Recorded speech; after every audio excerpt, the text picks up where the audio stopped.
A lot of people look at Black Christmas and find it scary because of how crazy and unpredictable the killer Billy seems to be. I have to disagree though. I have a theory about the psychological motivation behind his crimes. Stick around to the end of this video if you want to hear it.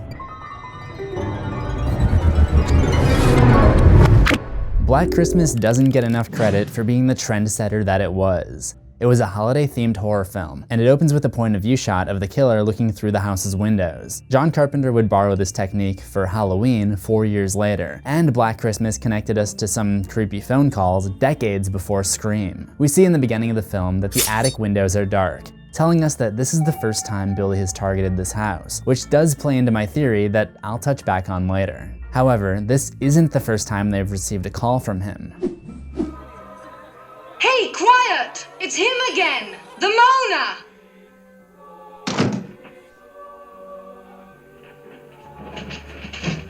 So they have dealt with Billy as a caller in the past. I'm going to kill you.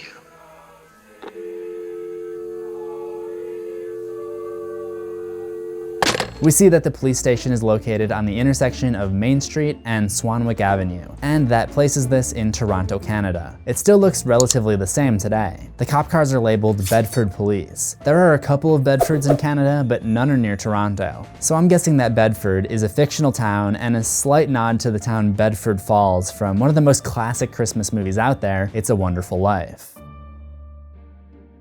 Did anyone notice Mrs. Mack brushes her teeth even though she has false teeth in the cabinet? However, despite supposedly having false teeth, they still look horrible, and as if that wasn't enough, she swishes her mouth with alcohol, and not just any alcohol, but alcohol she fished out of the toilet tank. If you ask me, that's a lot worse than anything the killer does in this movie. The first kill of the movie is Clare, who's suffocated in her room. It's not shown how Billy gets her body up the ladder to the attic, but there is a clue in the second kill, where he impales Mrs. Mack with this hook, and uses the pulley to reel her straight up.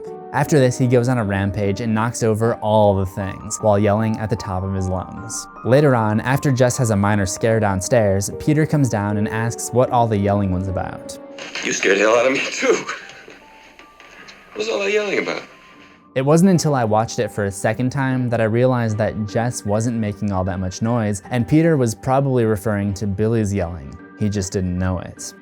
Kinda creepy if you think about it. After the cops start to connect the occurrences of Clare going missing with the obscene phone calls received at the sorority house, they come by to tap the phones, so that they can try to find out where the calls are coming from. We already know about 2 of the phones, the one in the living room and the one in the hall, because Barb takes a call on the hall phone because of all the noise around the living room in the opening holiday party scene. What we don't know is that there's another phone in the house. Are there any other phones in the house?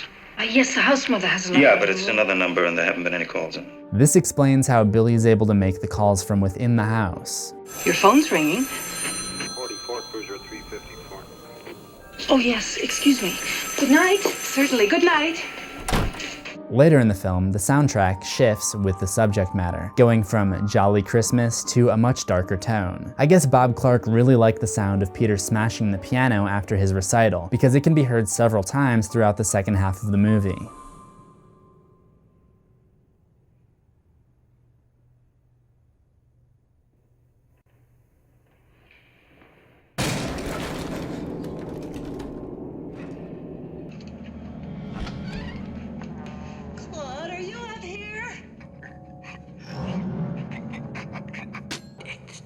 You tell what we did, Agnes.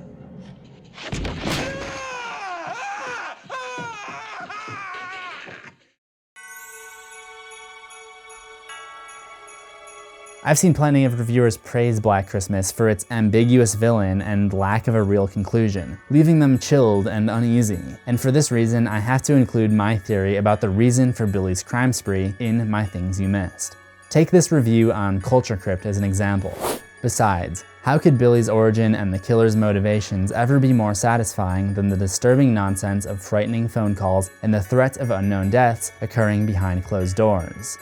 Well, maybe the happenings of Black Christmas aren't as nonsensical as they appear. The first scene Billy is in is the opening scene. And as I mentioned before, we see from his point of view as he skulks around the house and looks through the windows. Staring through the windows of a sorority house screams Peeping Tom, and we're quickly given more evidence that his crimes are sensually motivated during Billy's first phone call, where he can be heard breathing, moaning, and choking before getting into laughter and snorting like a pig. Pig is often the word used to describe those without restraint when it comes to sensual subject matters. From there, the language gets much more explicit. It's no coincidence that he targets a house of 10 women, 9 of whom are college students who decorate their walls with dirty posters and give out fake phone numbers containing the newest exchanges, or in other words, terms that are not safe for work. You'll also notice that all of Billy's victims are female, with the exception of one, and there's a reason for it. They include Claire, Mrs. Mack, Barb, who's taken out in a very phallic manner, and Phil, who dies off screen. There's also mention of something happening to a girl in town a couple weeks ago, could be related, and the high school girl found in the park. Again, may or may not be related. The only male death is Officer Jennings, which was only necessary for Billy because he was interfering with him getting to Jess. Keep in mind that there are men staying in the house throughout the movie, but none of them are attacked. Jess's boyfriend Peter also becomes a victim, but Billy isn't the one who's responsible. It's hard to believe Jess would kill anybody, much less Peter. However, there's more to this than Billy just being some kind of vengeful incel who decided to ruin Christmas. Like the Grinch. If you pay attention to Billy's ramblings, you'll notice he's constantly referencing someone named Agnes. He holds entire conversations in his head with Agnes in which he plays both parts.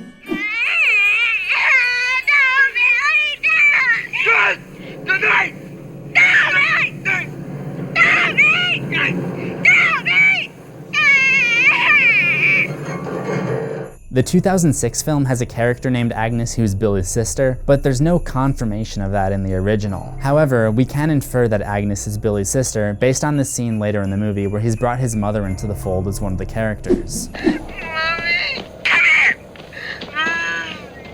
Where's Agnes? Agnes! Yeah, Mommy. There's a baby. Baby, all right, Mommy. He seems to be crying to his mother as she attacks him, demanding to know where Agnes is at. From that, I would conclude that Agnes is most likely his sister. In fact, Billy kind of illustrates this fact by using Claire's corpse to create his mother figure, by putting her on the rocking chair with a baby doll and using his hands to rock the chair for her. Using all the clues I've presented, I'll let you come to your own conclusion about what Billy is referring to when he exclaims, "Don't tell what we did, Agnes." Agnes, it's me, Billy. It's all right, Agnes. It's all right. Shh, pretty Agnes. Agnes, don't you tell what we did, Agnes. You may still be wondering, why does this happen around Christmas? Why has he waited until now to strike? I think Christmas is a day that takes us all back to our childhoods in a way. It's the day that kids most look forward to all year. Unless you're like me, then you look forward to Halloween. But the point is that you're always reminded of your childhood on Christmas. In Billy's case, remembering his childhood, whatever abuse that might have consisted of, brings up repressed memories and causes him to revert to a childlike state. This is the reason that Billy sings the nursery rhyme, "Little Baby Bunting," after wrapping Claire's body in plastic.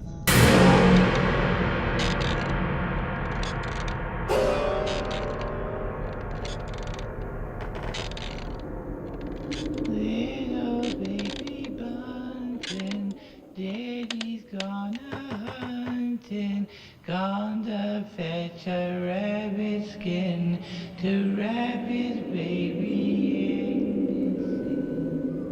He also throws what can only be described as a temper tantrum.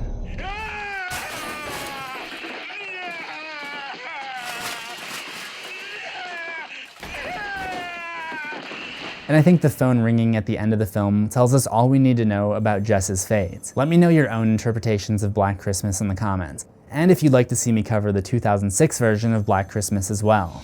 This video is sponsored by the CZsWorld merch store. Pick up some merch for your loved ones, or for yourself even. Just be sure to use the coupon code DEATHMISS for 10% off all December long. Remember to subscribe to CZsWorld for new horrors every week.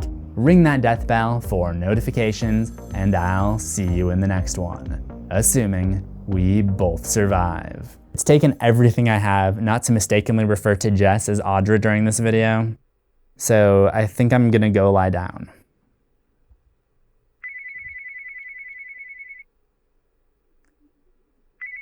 Take me off your call list.